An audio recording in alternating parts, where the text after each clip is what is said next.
Hi everyone. Well, there are a few more days before the ACT in September, and I am sitting in the room with my fish tank, so if you hear some bubbling, it's calming my nerves, just like I want to calm your nerves. So as you hear that little noise in the back, if you do hear it, you'll know it's intentional. You need to be calm. You need to be excited, and you need to give forth a lot of energy, but you need to stay calm. There is no reason to panic. Hopefully, you've watched the videos, you've done some practice, and you're walking in a lot more prepared than you were last time. If you haven't watched all the videos, you still have time to do so. And it's a really good idea to watch them to review before you take the test. Now, let's talk about the night before the test.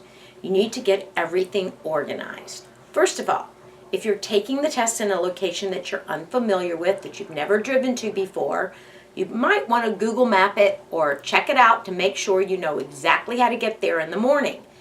If you have a parent who can drive you, all the better. You need to completely take away any possibility of a slip-up. You might want to set your alarm to get up and eat breakfast. If you do eat breakfast, if you are not used to eating breakfast, at least get up and have a couple sips of something to drink and a couple bites of something to eat to get your brain moving. If you're used to eating a bowl of cereal, that's what you need to do. Whatever you're used to doing, but remember, this is a very long test, and if you have nothing in your engine, you're going to be really sorry as the day goes on. But we don't want to break from your usual routine. You want to keep your routine pretty consistent. You may want to have your mom or your dad or your sister or your brother make sure that you get up with plenty of time to stretch, to slap your face, take a shower, eat breakfast, whatever you can manage to do before you walk in. Now, there are 4 things that I have to mention to you. One of them is, please do not bring your cell phone to the test. If you must, because you have to call someone to pick you up at the end, turn it off. And when I mean off, completely.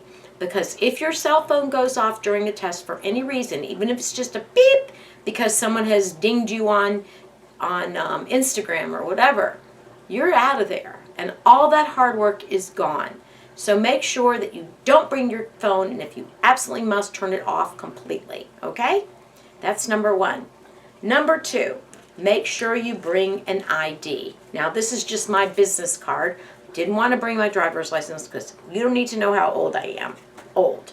But you will need to prove with a picture ID that you are who you say you are. Thanks to all the wonderful kids who decided to try to cheat and hire someone a couple years ago. Now you have to match your uploaded photo.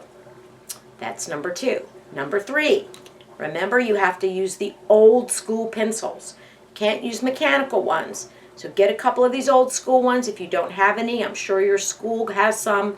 Sharpen them, sharpen several of them so that you have a nice little toolkit. You need to have 5 or 6. Don't want to leave it, bring one, and what's going to happen if the point breaks off or the eraser falls out. This is all about planning. Part of this is planning and showing yourself that you can be responsible to do a good job. The last thing I want to remind you about are batteries. Put fresh batteries in your calculator. I've heard way too many stories of kids who were almost finished with the math test and then their calculator broke or ran out of juice. Crazy, crazy, crazy thing, and all of these things can be handled beforehand. Okay, so those are the technical things. Can you bring snacks?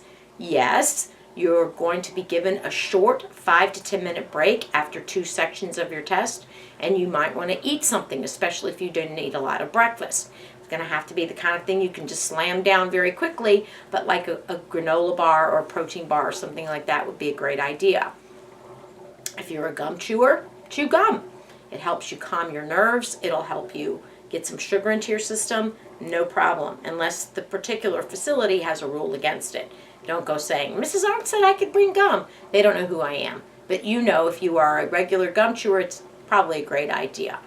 Now, the next thing that you want to do is to bring a watch.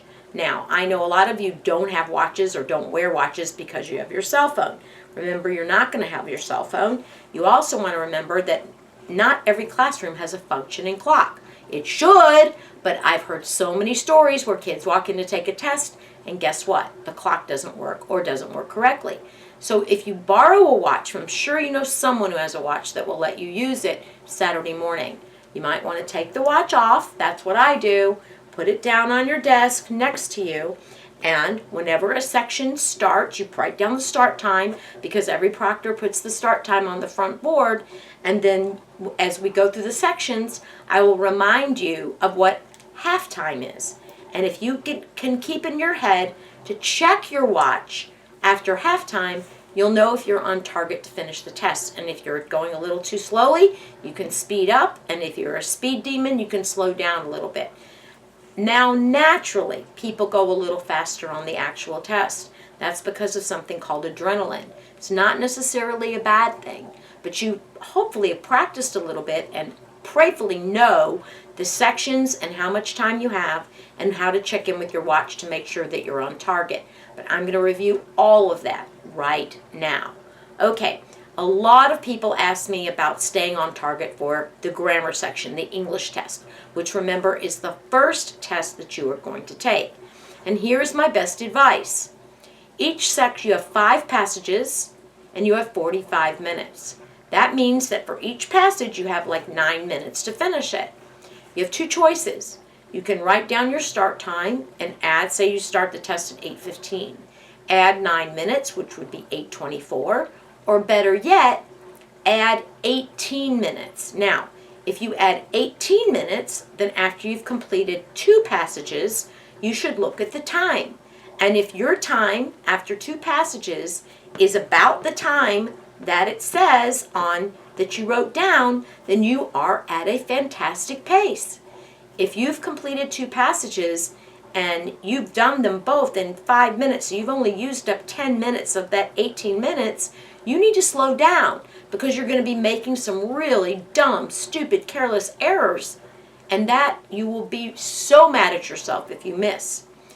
By the same token, or on the other hand, you don't want to go so slowly that you don't finish. So if you check your time and you've already used up 12 minutes and you've only finished 1, then you know you need to go a lot faster through the rest of the test. Remember, the ACT prides itself on making certain that there's enough material there to keep you busy the whole time. So there's nothing really great about finishing way ahead of time because it's very hard to find your mistakes right after you've committed them. So try to stay on target. That is a very important part of the practice component of the ACT. Now, that means that the more you've studied and the more of these rules you know and the more of the tricks you know from watching the videos, the more time you're going to have to answer the more complex questions. So just to review, you need to know that 2 full sentence rule, that when you have 2 complete sentences, you can connect them either with a semicolon, you can use a period which separates them, or a comma plus a conjunction. You need to remember that when in doubt, leave commas out. You need to know that double commas are the most common use of commas on the ACT. You need to remember what transition words are and what they mean. You need to also know when you see a pronoun like I, you, he, she, it, track down the noun. Make certain that that is the right pronoun for you to use. These should be second nature to you. You know when they ask you for the main purpose of the story, to check the title, right? You know that the ACT loves specific details, but they must be relevant. And you know to be really fearful of redundancy. So when they give you that option to omit or delete, you always want to check that first to see if the sentence can survive without that extra information. Now, if anything that I just said made you feel uncomfortable because you don't recall it, you should go back and rewatch the videos. Being on demand gives you the opportunity to see me and listen to me whenever you want. So that's what I would tell you about the English test. Be very careful. Make sure that you're looking at the right answer and the right question and the right sentence. And first and foremost, remember, this is a test of sentences. So every single sentence, once you correct it, should stand on its own, not leave you on a cliff, and must contain a subject and a verb. Remember, those are the two elements of a sentence. A subject like I, a verb like dance, which is a full sentence, I dance. But if you have a subject I and a verb dance, and then you add a little word like when, I dance when, that is not a full sentence. It leaves me on a cliff.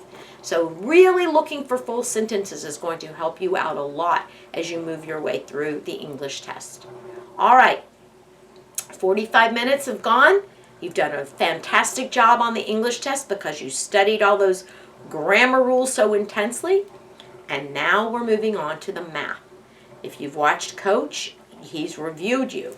Pre-algebra, Algebra 1, Algebra 2, geometry, and a little bit of trigonometry. He went over all of that, and you should really make sure that you reviewed it, especially if you were in a very high level of math right now, been a long time since you had pre-algebra. Or if you're in Algebra 2 right now, there are some Algebra 2 concepts and something called trigonometry, which you may not have had, but you can certainly learn for the test. They're not that crazily difficult. Watch Coach, figure out what he tells you, and learn how to perform those types of operations. He gives you a lot of things to remember, like the order of operations and PINDAS and Pythagorean theorem and equilateral, the different types of triangles. And all of those things are going to help you out tremendously. So if you need to go back and re-listen to Coach, do so. Remember, you have 60 questions in 60 minutes. They get progressively more complex. So you want to move along at a very good pace, no more than 1 minute per question. Okay, now we're at